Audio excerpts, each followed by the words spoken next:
Do you imagine a pancreatitis diet means a lifetime of bland, boiled carrots and dry, joyless chicken breasts? What if I told you that a pancreas-friendly menu can be not only safe, but genuinely delicious? Today, we're going on a culinary journey through the world of pancreatitis remission, and I promise you'll be surprised by just how much you can actually enjoy, armed with only a few simple secrets. Let's be clear about one thing. Remission isn't a complete recovery. It's more like a truce with your pancreas. It's no longer screaming in pain, but it's still incredibly sensitive and remembers every offense, every fatty kebab or spicy sauce. Our goal is to make this truce last and keep it stable. And the main tool for that is a smart approach to nutrition. One that isn't about punishment, but about nurturing and care. So, where do we begin our journey to a comfortable and sustainable life in remission? It all starts with the most crucial element, understanding one simple yet fundamental principle. Our primary goal is to give your pancreas a much-needed break. Imagine your pancreas as an overworked employee who has been toiling tirelessly without any days off or holidays. It's tired, exhausted, and any complex task causes it irritation and pain. Our objective is to send this hard worker on a well-deserved vacation, not to fire it, but to allow it to rest and regain its strength. We're essentially putting it on the lightest possible work schedule. In medicine, this is often summarized by the 3 S's principle: mechanical sparing, chemical sparing, and thermal sparing. It might sound a bit technical, but in practice it's quite simple. Let's break each one down. First, mechanical sparing. This means your food should be finely chopped to pureed or mashed. We relieve your pancreas of the need to digest large, coarse pieces of food. A blender or grater does all the heavy lifting for it. Creamy soups, steamed meatballs, and delicate mousses are your allies here. Second, chemical sparing. Here, we eliminate anything that forces the pancreas to actively produce aggressive enzymes. This includes all kinds of appetite stimulants, strong broths, spicy foods, acidic foods, smoked products, and fried dishes. Your food should be neutral in taste, without strong spices or rich sauces. And third, thermal sparing. Food should not be scalding hot or ice cold. Aim for a comfortable, warm temperature.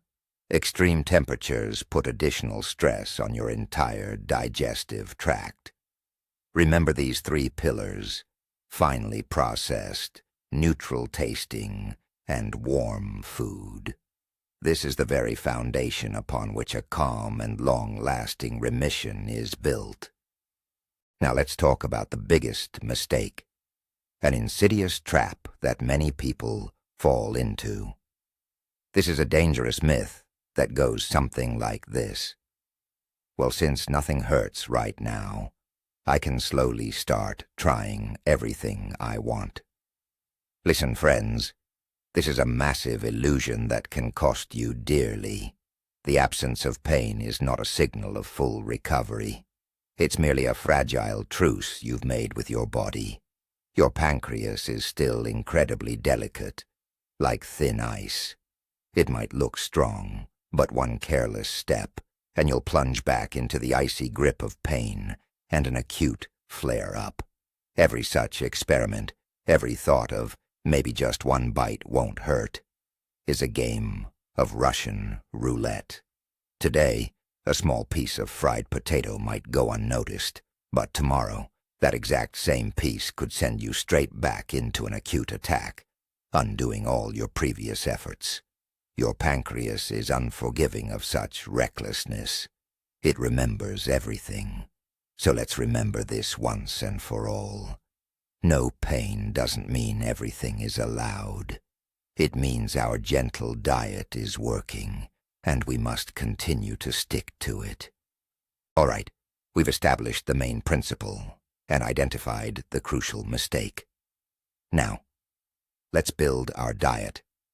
We'll begin with the very foundation: protein. Protein is the building block for our bodies.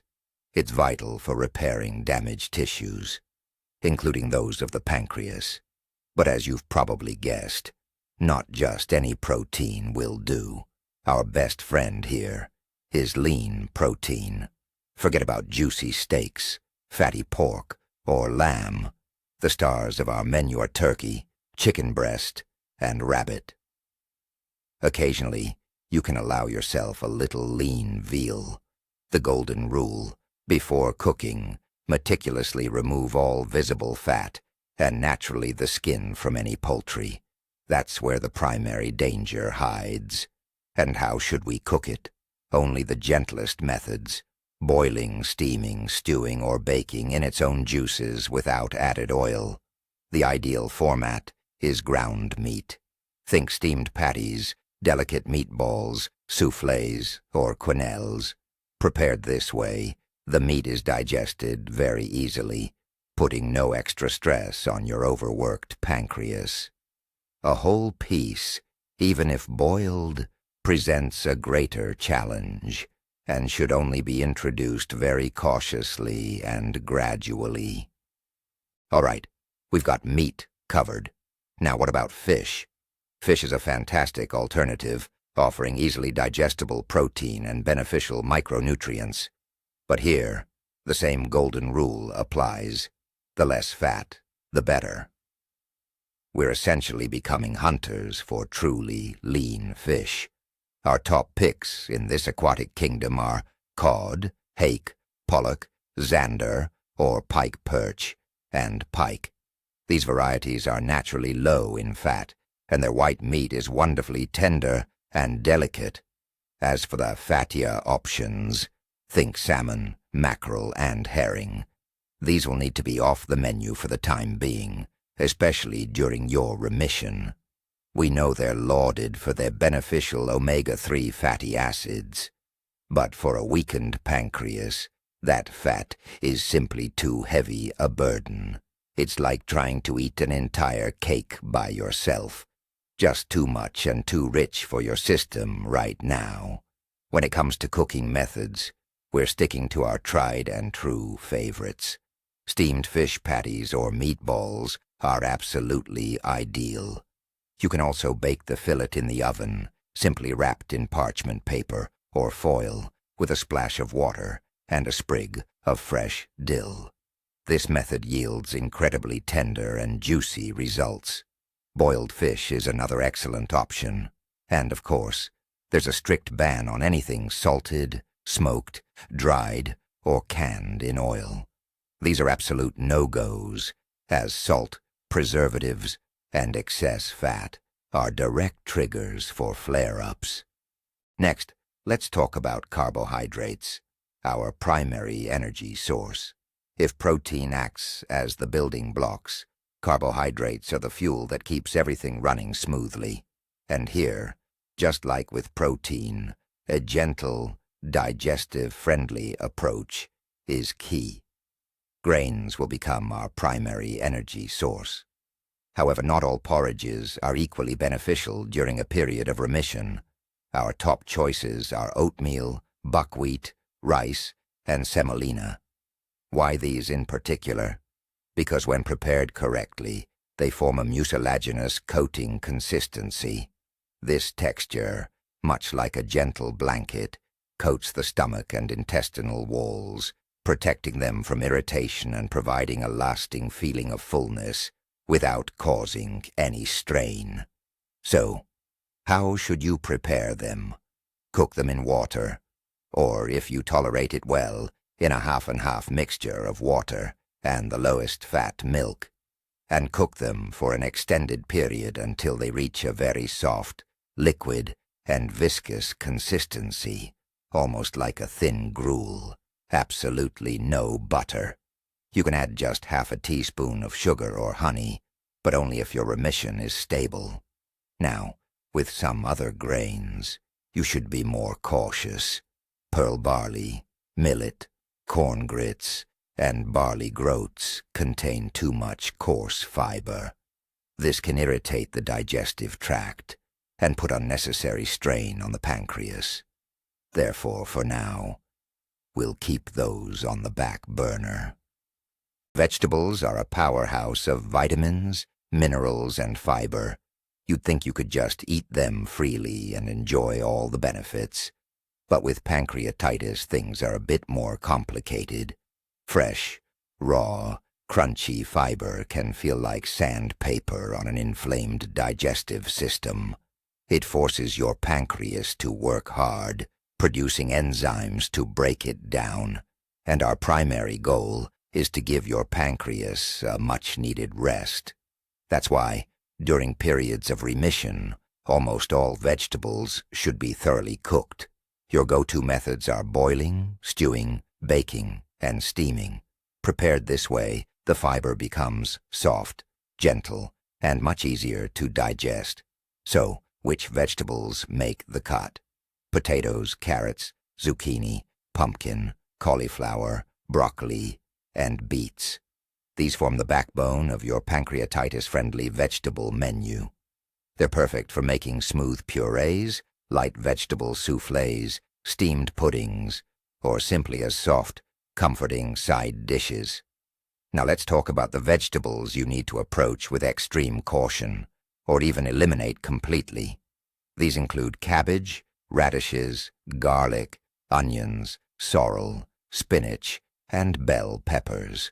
All of these contain other coarse fiber, or essential oils and acids that can severely irritate your mucous membranes and stimulate excessive pancreatic secretion. Remember, vegetables are your friends, but only when properly cooked. The question of fruit, and indeed of something sweet, is one that probably crosses everyone's mind. Are we really doomed to a life of bland, joyless meals? Good news. You can enjoy these things, and in fact, you should. But, as you've probably figured out, sweet treats require even more caution than vegetables. When it comes to fruit, acidity and tough fiber are the primary adversaries of our pancreas. For this reason, all sour fruits and berries are strictly off limits. Lemons, oranges, grapefruits, kiwi, cranberries, and tart apple varieties. These should all be politely set aside. Their acidity acts like a red flag to a bull for our pancreas, provoking the release of aggressive enzymes. Furthermore, it's wise to avoid fruits with tough skins and tiny seeds, such as grapes. Our allies, on the other hand, are sweet and ripe fruits. Bananas are perfect for a snack, soft and requiring no preparation. Sweet varieties of apples and pears are also excellent choices, but with one crucial condition: they must be peeled and ideally cooked. And now, allow me to introduce the true king of diet desserts, the baked apple, peeled and perhaps with a spoonful of honey, if your condition allows. It's soft, sweet, and the pectin it contains is incredibly beneficial for digestion. You can also prepare fruit, purees, mousses, and jellies from permitted sweet fruits and berries. These are delicious, safe, and a real mood booster. Moving on, let's talk about dairy products. For many, they're a crucial part of their diet, a great source of calcium and valuable protein. And the good news is, you don't have to cut them out completely. But, as you might guess, the devil is in the details, specifically the fat percentage. Our absolute favorite and top recommendation is low-fat or fat-free cottage cheese. The key is to make sure it's fresh and not too sour. It makes an ideal base for a light dinner or breakfast. But don't just eat it plain if you find it unappetizing. Get creative. Turn it into a delicate baked casserole, a light steamed soufflé, or even steamed cheese dumplings, you'll end up with a complete, satisfying, and perfectly healthy meal. Coming in second are kefir and natural yogurt. Again, scan the shelves for products with minimal fat content, typically 1%. And always read the labels carefully. Absolutely no fruit fillers, added sugar, starch, or other unnecessary additives. These products are fantastic for balancing gut flora and supporting digestion. So, what's strictly off limits? That would be whole milk, high-fat sour cream, heavy cream, and ryazhenka, and, unfortunately for many, almost all cheeses. Whether hard, processed, or even mold-ripened, they're essentially a concentrate of fat and salt, a real blow to the pancreas. Sweet-glazed cheese curds and jam-filled yogurts are also off the table. They're desserts, not healthy food. So, let's recap. Dairy products can be your friends, but only in their lightest, most natural, and fat-free forms. Now let's address fats, a topic that often causes a lot of anxiety for those dealing with pancreatitis. There is a very dangerous misconception that fats must be completely eliminated from the diet. You absolutely must not do that. Fats are not only a source of energy, but also crucial for many bodily processes, including hormone synthesis and the absorption of fat-soluble vitamins. Completely cutting them out can lead to serious health issues. The key is to learn to befriend the right fats and consume them in tiny, controlled doses. Our main enemies are hard, saturated animal fats, lard, fatty meats, butter, margarine, and commercial cooking oils. These are all on the no-go list. They place an enormous burden on the pancreas. Our friends are plant-based oils. But even here, it is not quite that simple. We should only choose unrefined, cold-pressed oils, olive, flaxseed, and sunflower. And the most important rule, never, under any circumstances, use them for frying. Heating them creates harmful compounds that are disastrous for the pancreas. So, how should you use them? It is very simple. We add them to already prepared dishes, right before serving. Literally half a teaspoon in a bowl of vegetable puree, porridge, or a salad made with cooked vegetables. This small amount will be perfectly sufficient to get the benefits without causing harm. So, do not fear fats. Just use them wisely. What about drinks? This question is just as crucial as what you eat, as proper hydration is the very foundation of life. However, when you have pancreatitis, not all beverages are created equal. Some can completely undermine all your efforts to follow a strict diet. The undisputed champion, beyond any doubt, is plain, still water. It should be your constant companion. Sip it frequently, in small amounts, throughout the day. The ideal temperature is room temperature or slightly warm. Water aids in flushing out toxins and supports the overall healthy functioning of your body. Coming in second is weak tea. Green or herbal varieties like chamomile or peppermint are best. Black tea is also an option, but brew it very lightly. Definitely no strong, concentrated concoctions. For some variety, consider light fruit drinks, made from dried fruits or fresh, sweet berries and fruits. But strictly no added sugar. Dried fruits offer natural sweetness. Just make sure the drink isn't too concentrated. And, of course, we can't forget about thickened fruit drinks. These are ideal for a gentle diet. Their viscous coating consistency helps soothe the stomach and intestinal lining. They're best prepared from natural juices diluted with water or from light berry infusions.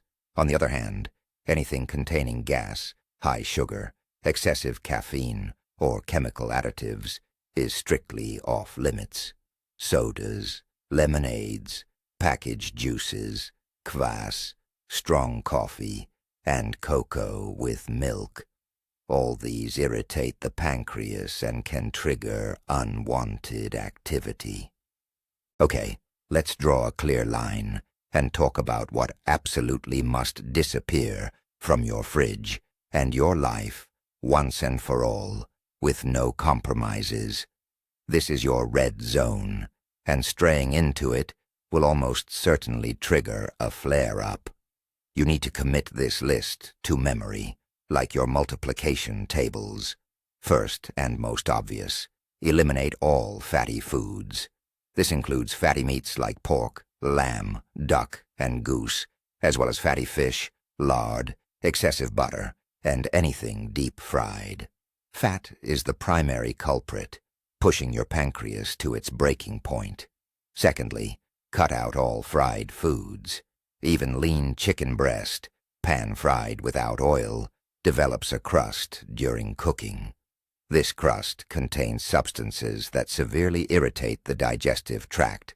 So, put your frying pan away on the highest, farthest shelf, or better yet, consider it retired.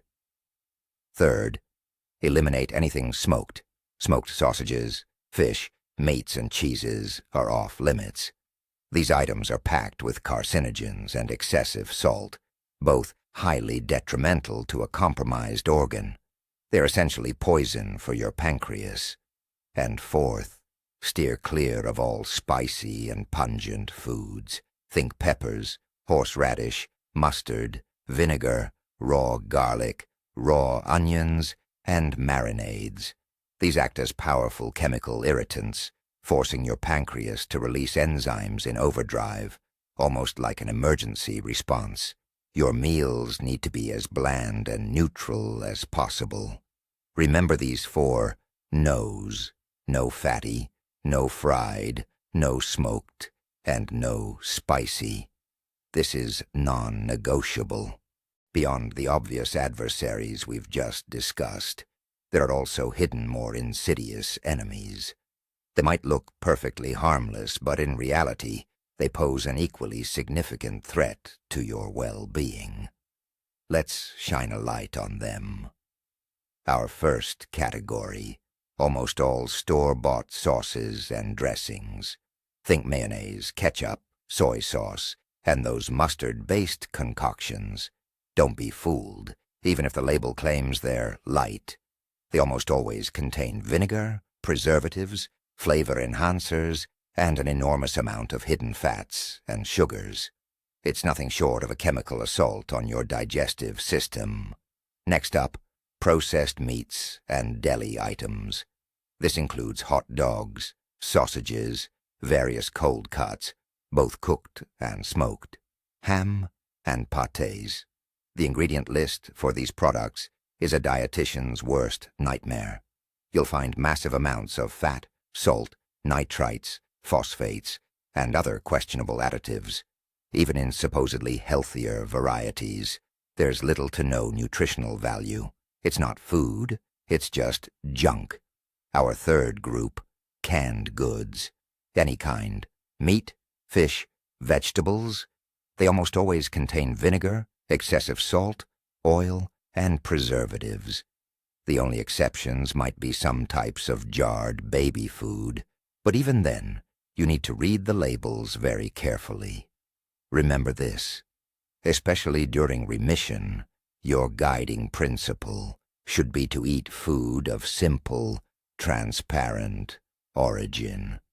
The shorter a product's journey from nature to your plate, the better. Anything that has undergone complex industrial processing is a potential threat. Now let's talk about 2 absolute non-negotiable taboos. There's no room here for just on special occasions or just a little sip. We're talking about alcohol and carbonated drinks. Let's start with alcohol. Any alcohol in any dose, whether it's a light beer, a glass of dry wine, or a shot of vodka, delivers a direct toxic blow to your pancreatic cells. Alcohol triggers a spasm of the sphincter of Oddi. This small muscle typically regulates the flow of pancreatic enzymes into your intestine. When it goes into spasm, these powerful digestive enzymes become trapped inside the pancreas and begin to digest the gland itself. This is one of the most direct routes to developing acute pancreatitis or suffering a severe flare-up of chronic pancreatitis. Remember, there's no safe dose of alcohol if you have pancreatitis. Period. The second category is carbonated drinks. This includes sugary sodas, sparkling mineral water, and energy drinks. Why are they harmful? Firstly, the carbon dioxide, those very bubbles, irritates the mucus lining of your entire gastrointestinal tract. This leads to bloating and stimulates excessive digestive secretions. Secondly, sweet carbonated drinks are loaded with enormous amounts of sugar, acids, and chemical additives, all of which are potent irritants. Therefore, we completely eliminate all fizzy drinks. Stick to still, non-carbonated water and the other approved beverages we've mentioned. While we've often discussed proper cooking methods, it's worth dedicating a standalone, crucial segment to this topic, because even the most approved and diet-friendly product, like chicken breast, can become unhealthy if prepared incorrectly.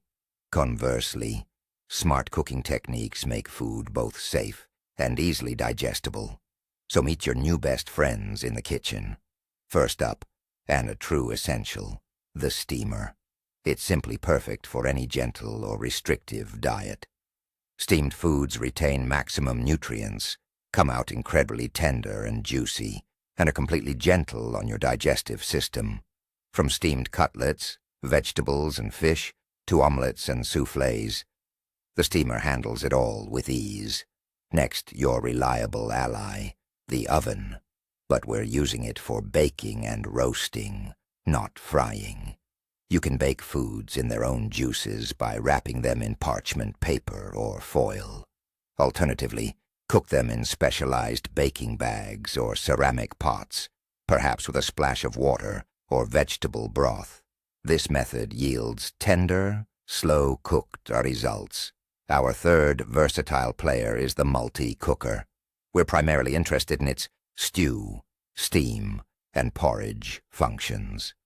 Stewing is an excellent way to achieve tender meats or a hearty vegetable ragout. And naturally, don't forget your everyday pot for boiling. Boiling in water or a light vegetable broth remains a staple of healthy eating. However, we're going to completely forget about frying pans and grills. These methods create that undesirable, often harmful crust that we absolutely want to avoid. Another crucial principle, often overlooked, is the practice of eating small, frequent meals. Many people mistakenly believe this is some complex system, but in reality, it's incredibly straightforward. Instead of the traditional 3 large meals, breakfast, lunch, and dinner, we switch to 5 or even 6 smaller ones throughout the day. Why is this so beneficial? Let's go back to our tired worker analogy. Imagine he needs to move 100 bricks. What would be easier for him? To haul all 100 in just 3 trips, straining under the immense weight, or to carry them in 6 trips, taking a manageable amount each time? The answer is clear. Our pancreas works in much the same way. Each time we eat, it sends a signal to our pancreas to get to work. If you consume a large portion, it's forced into overdrive, churning out a massive amount of digestive enzymes. This puts a tremendous strain on it. However, if you eat a smaller portion, only a minimal amount of enzymes is required. The gland can then operate in a calm, efficient, and economical mode without any overload. The ideal interval between these small meals is 2.5. or a maximum of 3 hours. This approach helps prevent both the overworking of your system and the intense hunger that often leads us to overeat. Each portion should be small, roughly the size of your fist or a cup. It's always better to eat more frequently, but in smaller amounts. This golden rule will help you maintain a stable, efficient digestive system and prevent uncomfortable setbacks. All right, enough with the theory. Let's put it into practice and craft a simple, delicious, and perfectly safe breakfast menu. After all, breakfast kickstarts our day, and it's essential to set the right tone. Your breakfast should be light, nutritious, and gentle on your digestive system. The first thing that comes to mind for an ideal option is, of course, oatmeal. But not just any oatmeal. It needs to be prepared correctly. Use old-fashioned rolled oats, not the instant kind. Cook them in water or a blend of water and 1% milk until they're soft, creamy, and well cooked, and absolutely no butter. To make it a little less bland, you can add half a teaspoon of honey, provided you tolerate it well and are in stable remission. What else can you add to your oatmeal? A perfect addition is a baked apple. Take a sweet apple, core it, drizzle a little of that same honey into the center if you like, and bake it until tender. This creates a tender, sweet, and highly beneficial dessert that pairs wonderfully with your oatmeal. Another fantastic breakfast option is a steamed omelet. Make it using only egg whites, as the yolk contains a lot of fat. Whisk 2 to 3 egg whites with a couple of tablespoons of milk, add a pinch of salt, and steam until cooked. The result is a light, fluffy cloud of protein. To this omelet, you can add a small amount of pureed cooked carrots or zucchini. It's filling, healthy, and safe. All right, breakfast is covered. Now let's talk about the perfect lunch.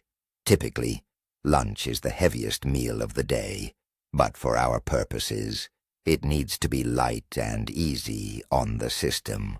The traditional 3-course lunch, soup, main, and a drink, works perfectly even with our dietary restrictions, with just a few modifications. For the first course, a soup is a must, but forget heavy rich borscht made with bone broth. Instead, opt for a light, pureed vegetable soup. It's truly ideal. It's warm, liquid, requires no chewing, and is easily digestible. The options are endless: pumpkin, carrot, cauliflower, or zucchini. Simply boil your chosen vegetables until tender in a small amount of water or a light vegetable broth. Then blend them until smooth. For extra creaminess, you can add a spoon of low-fat yogurt. For the main course, we'll need a protein dish paired with a side. What are some good options? Steamed turkey meatballs, for instance. Take turkey fillet, mince it, add a little cooked rice, form into balls, and steam them. They're tender, satisfying, and incredibly wholesome. As a perfect accompaniment to the meatballs, consider plain cooked rice or mashed potatoes. For the mashed potatoes, use water or vegetable broth instead of butter and milk. You can add a dash of vegetable oil to your plate just before serving. And for the third course, as we've discussed, you have the choice of dried fruit, compote, or kissel. This way, you get a complete, balanced, and perfectly safe lunch.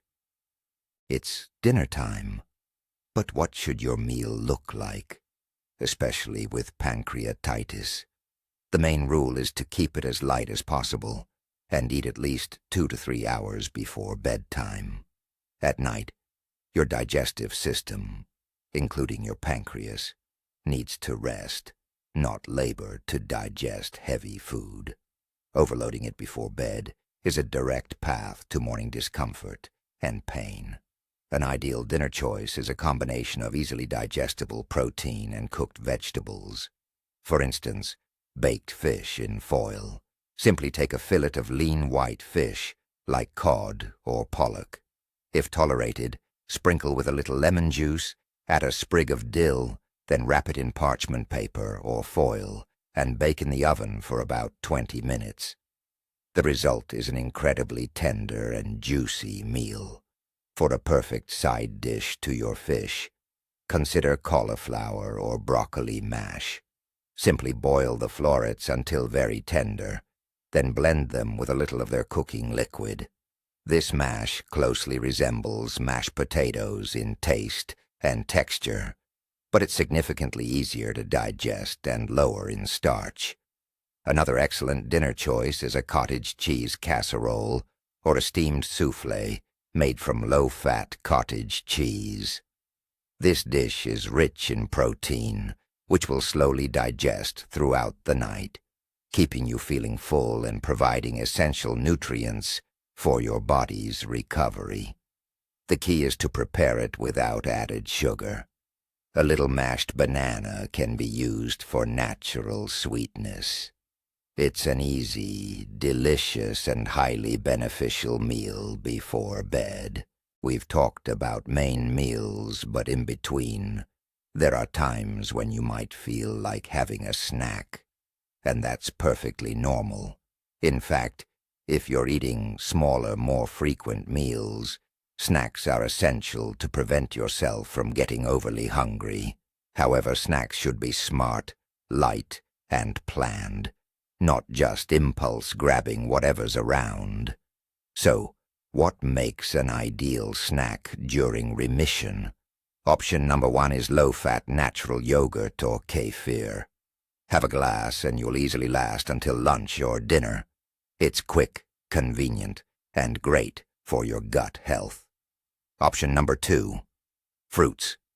But, as we remember, not all types, and not in every form. The simplest and safest choice is a ripe banana. It's soft, sweet, and needs no preparation. Or, if you have some time, you can prepare a baked apple in advance. This makes a wonderful, warm, and satisfying snack. Option number 3 is for those who like something crunchy. This would be plain, dry biscuits, like Marie biscuits or similar crackers. Make sure to carefully check the ingredients. They shouldn't contain margarine or excessive sugar. A couple of these biscuits with some weak tea is a perfectly acceptable option. What you should definitely avoid snacking on are nuts, seeds, large quantities of dried fruit, sandwiches, and of course, any sweets. Nuts and seeds are too high in fat, and dried fruits contain a lot of sugar. Our snacks should be just as gentle on your system as your main meals. And now we come to the final, and perhaps most crucial, rule. It's not about specific foods, cooking methods, or even calories. It's about you. The most important rule is simply this: listen to your body. Yes, general guidelines, diets, and lists of approved and forbidden foods exist. They can be your foundation, your map. But your body is your ultimate navigator and trusted advisor. It's unique. What works perfectly for one person might cause discomfort for another. Keep a food diary. Jot down what you eat and how you feel afterward. This will help you identify your unique reactions. Perhaps you'll discover you tolerate broccoli well, but cauliflower causes bloating. Or that kefir suits you, but yogurt leaves you feeling uneasy, and that's perfectly normal. Don't rush to introduce new foods. Instead, do it very carefully, one food at a time, starting with a tiny portion. Try just a spoon of a new puree, then observe your body's reaction throughout the day. If everything feels good, you can try 2 spoons the following day. Patience and attentiveness are your greatest allies here. Your body constantly sends you signals. Feeling light after a meal No heaviness, bloating, or pain. These are green lights, telling you, all good, keep going. Conversely, any discomfort is a red light, signaling, stop, something isn't quite right here. Let's figure it out. Learn to truly hear and understand these signals, because ultimately, no doctor and no diet knows your unique body better than you do. Now here's a crucial point many people tend to overlook. A gentle diet isn't a punishment. It's your conscious choice for better health and well-being. The turning point comes when you stop seeing it as a restriction and start seeing it as an act of self-care. It's when you learn to find pleasure not in fried potatoes, but in the lightness you feel after a meal. Do you see the shift? The real change isn't on your plate, it's in your mind. You're not losing delicious food. You're gaining a new, healthy, and long life free from pain. So, let's recap. The foundation of your diet during remission should be lean protein, complex carbohydrates, and well-prepared vegetables. Key cooking methods include boiling, stewing, baking, and steaming. And most importantly, focus on regularity, small portions, and truly listening to your body's signals. Thank you for watching this video until the very end. If you found it helpful, please give it a thumbs up and subscribe to the channel so you don't miss future episodes on healthy and delicious eating. Now a question for you. What are your favorite tried and true recipes that fit a gentle diet? Share your ideas in the comments below. Let's help each other make our meals more varied and enjoyable.